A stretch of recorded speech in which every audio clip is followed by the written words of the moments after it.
Mahal na tuloy sa harapan ninyo ngayon. Sa totoo lang. Ikaw ba talagang sumulat nito? Mr. Alvaro.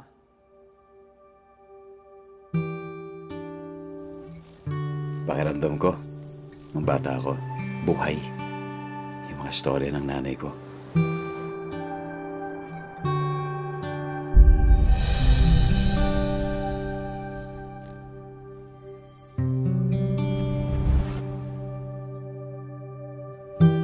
Hanggang sa dulo ng mundo. Nay, sana malaki na rin ako. Parang yung ibang bata. Baka paging matapang na rin ako. Hanggang maubos ang buo. Alam mo, anak, matapang ka. Mas matapang ka kaysa sa iniisip mo. Hanggang gumulong ang luha.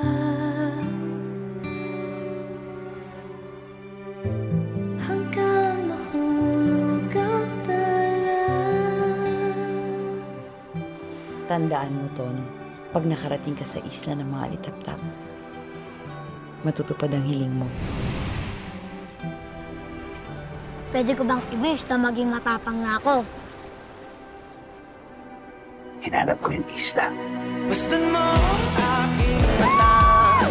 Di mo ba nakikita? Ako Ganda! lilipat at naglalapa. Gusto mo ba? Gusto mo ba? Ton, sigurado ka ba may ganyan talagang isla? Walang ganun. Anton! Teka lang pa! Anton! Bilis! Sorry, Nay. Di pa rin ako matapang. Totoo ang isla, Ton.